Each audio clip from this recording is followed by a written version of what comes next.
Amalan apa yang sesuai dengan sunnah untuk sebelum atau sesudah kelahiran anak perempuan? Sebenarnya tidak ada beda antara anak laki-laki dan anak perempuan. Kalau sebelumnya belum ada riwayat yang menjelaskan ada amalan khusus gitu. Tapi sebagian ulama berijtihad mengatakan dianjurkan ya karena sekarang sudah ada teknologi canggih gitu kan. Bayi itu ternyata berpengaruh juga ya kepada ketaatan dan kesolehan ibunya serta ayahnya ya. Termasuk uang yang dimasukkan halal atau tidak, itu berpengaruh semua kepada anak-anak. Kapan uang yang masuk itu halal, kemudian juga orang tuanya dalam keadaan saleh, ya tetap hamil sujud kepada Allah Azza wa Jalla, berdoa, berzikir, membaca Quran, maka itu berpengaruh kepada janinnya. Dan ulama mengatakan alangkah baiknya kalau sekarang seperti sudah ada MP3, MP4, apalah ya, mungkin kalau zaman yang sebelumnya kita pakai tape recorder, didengarkan bayi itu dengan Al-Quran, maka itu sudah pernah dipraktikkan di beberapa negara Arab. Ternyata anak itu lebih cepat hafal Quran. Jadi pada saat mulai hamil didengarkan terus ya dari Al-Baqarah sampai An-Nas, khatam didengarkan lagi walaupun ibunya lagi tidur gitu kan, tetap didengarkan. Jadi dia terbiasa. Ternyata setelah dia lahir itu lebih mudah untuk hafal Quran. Ini diantara metode kalau sebelum lahir. Tapi kalau secara khusus adakah riwayat? Belum pernah ada riwayat yang datang kepada kita dari Nabi SAW bahwasanya Nabi menganjurkan amalan khusus sebelum lahir ya. Kalau sesudah lahir ada banyak itu. Yang paling pertama adalah kita dianjurkan untuk memberikan nama yang baik, kemudian mengakikahkannya. Dan tolong saya tekankan ya, memberikan nama yang baik ini saya selalu anjurkan ini secara pribadi ya. Tinggalkan tradisi membuat nama yang terlalu panjang. Kita di Indonesia ini namanya Masya Allah gitu kan, Ahmad Muhammad Yusuf gitu kan, panjang sekali, Sri siapa gini-gini 3, 4, nanti cuma satu nama yang dipakai. Kita harus mencontohi kudua kita. Nabi Muhammad SAW namanya cuma Muhammad, Abu Bakar, Umar. Kan tidak pernah ada namanya Umar, Uthman, Ali ya. Umar sendiri, Uthman sendiri, Ali sendiri, nama pendek-pendek semua kan gitu. Itu yang sunnah. Dan nama juga itu usahakan jangan diringkas-ringkas. Muhammad ya panggil Muhammad, jangan mat gitu. Ya supaya memang berkah namanya ada gitu kan. Muhammad kan artinya terpuji gitu.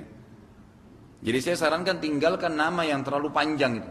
Saya sering ditanya begitu di SMS atau di BBM, Ustaz, bagaimana pendapat Ustaz dengan namanya ini? Saya mau anak saya cerdas, bijaksana, pintar, gagah.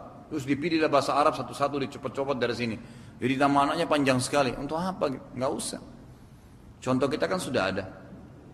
Dan Nabi SAW menuntun kita dengan nama-nama. Beliau mengatakan nama yang paling Allah cinta adalah Abdullah dan Abdurrahman.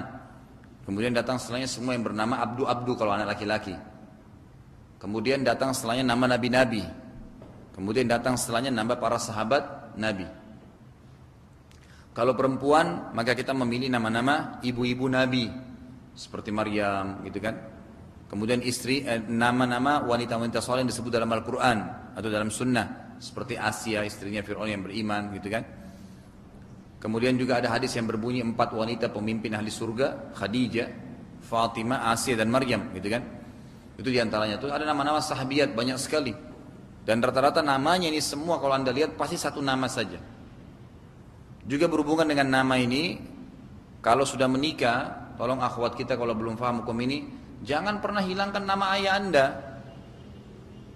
Jadi misalnya ada seseorang menikah dengan si A, nikah dengan si B. Nama ayahnya dia A binti Z misalnya. Begitu dia nikah, diganti nama ayahnya dengan nama suaminya, nggak boleh. Nabi SAW melarang menisbatkan nama kepada selain ayah. Makanya Aisyah setelah menikah dengan Nabi SAW namanya Aisyah binti Abi Bakar, nggak pernah dikatakan Aisyah Muhammad. Mana pernah? Nggak pernah. Hafsah tetap Hafsah binti Umar. Tidak pernah sama sekali. Kita kan punya syariat, harus dipenuhi, harus kita ikutin gitu. Jadi pilihlah nama-nama yang benar. Dan tidak ada masalah orang Indonesia tapi namanya nama Arab. Kenapa memang? Tidak ada masalah. Kita kan memilih nama-nama yang baik ya. Tapi juga nama Arab harus ditahu artinya. Karena ada orang di Pakistan pernah terjadi begitu. Anaknya lahir kembar, dia bilang saya harus buka Quran. Buka nama, dapat kalimat khairum bariyah dan syarrum bariyah. Dikasih nama anaknya, khairum bariyah itu surga, syarrum bariyah itu neraka. Gitu kan? Karena dia pikir ini mirip, ya sudah diambil. Nggak bisa juga begitu, harus tahu artinya gitu kan. Jangan juga salah, makanya saya kategorikan tadi, cari nama-nama yang sudah dipakai oleh sahabat. Sahabat itu sudah jelas banyak, ada 70.000 sahabat, banyak sekali. Itu kan nama-nama yang bagus-bagus, apalagi yang punya peran-peran besar dalam Islam. Dan juga pada saat memberi nama, niat berpengaruh ya. Kalau ada orang memberikan nama, dia cari satu orang, seperti sekarang misalnya ada tokoh-tokoh yang terkenal di dunia, tapi tidak baik ibadahnya. Lalu dia bangga, anaknya dikasih nama itu. Dengan contohnya supaya seperti itu. Nanti jadi begitu juga nanti, bahaya.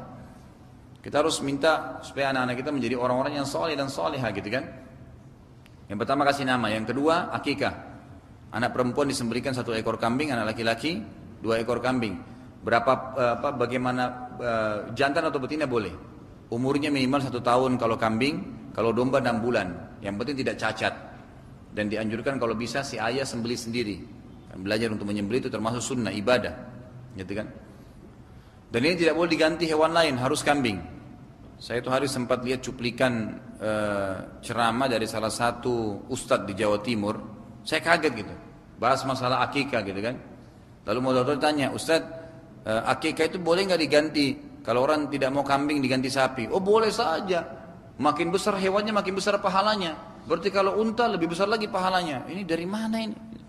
Lalu pemotornya sempat bilang begini, loh selama ini saya ikuti ustadz, ini di shooting ya, selama ini saya ikuti ustadz-ustadz lain selalu mengatakan memang terkisar di kambing saja. Oh memang mereka, kalau saya lain. Gitu.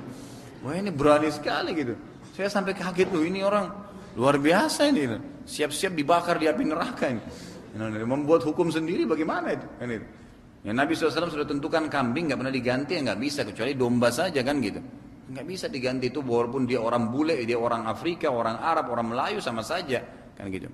Dan ini disunnahkan dan dianjurkan di hari ke-7, di hari ke-7 dari lahirnya. Nah hari ke-7 dari lahirnya ini dihitung dari hari dia lahir. Misal dia lahir Selasa malam, mulai hitung hari Selasa, Rabu, Kamis, berarti hitung sampai 7 hari ke depan. Ini pendapat yang paling kuat. Pendapat kedua mengatakan masih boleh menggunakan hadis yang masih diperselisihkan oleh para ulama. Ada yang menghasankan, Ibnu Qayyim diantaranya mengangkat hadis ini. Boleh di hari ke-7, hari 14 atau hari ke-21. Kemudian yang ketiga adalah mentahnik. Tahnik itu mengunyahkan kurma sampai halus, kemudian menempelkan di langit-langit si bayi tadi. Lebih baik kalau ada orang soleh yang bisa diminta, karena para sahabat biasa meminta Nabi SAW mentahnikkan. Kalau tidak kita ragu maka boleh orang tuanya. Itu kan orang tuanya sendiri, makanya dianjurkan. Tidak ada batas hari, ini kapan saja boleh dilakukan, terutama waktu masih baru lahir. Kata ulama, sangat sehat kalau yang pertama masuk ke dalam perut si bayi, itu ASI ibunya dan sari kurma tadi. Jadi dikunyah sampai halus sekali, betul-betul halus, baru ditempelkan ke langit-langit dan sangat sedikit saja. Itu ukurannya sedikit saja, gitu kan. Ini juga tahnik, gitu kan.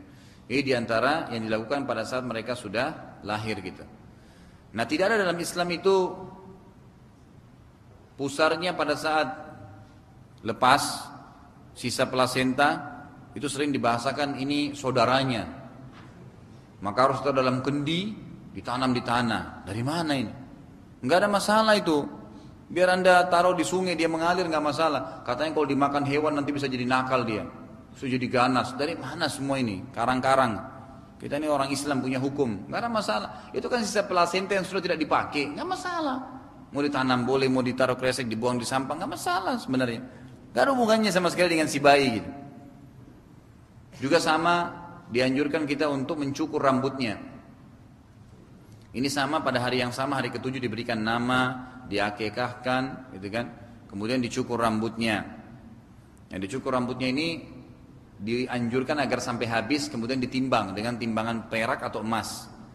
Kira-kira berapa gram beratnya, dinilai pada hari itu perak berapa, lalu disodokahkan jumlahnya. Lalu disodokahkan jumlahnya, laki-laki perempuan sama saja. Umumnya sih biasa kalau rambut bayi itu kurang dari 1 gram atau 1 gram ya, maksimal. Biasanya begitu. Maka kita nilai berapa diinfakkan di jalan Allah Subhanahu wa taala. Sisanya tinggal masalah pendidikannya. Pendidikan agama, bagaimana kita mendidiknya dengan cara yang baik. Kalau ada orang misalnya tidak sempat berakikah, maka yang lebih kuat pendapat mengatakan tidak perlu akikah lagi. Jadi jangan lagi ada yang bertanya, kalau saya sudah besar tidak akikah orang tua saya dulu, saya akikah lagi enggak usah akikah, enggak apa-apa. Kan gitu. Sudah lepas kok dari hukumnya. Karena lebih kuat pendapat mengatakan kalau lewat dari hari yang telah ditentukan oleh Nabi SAW hari ke-7, berarti sudah gugur hukum kewajibannya. Kalau dia tidak punya kemampuannya.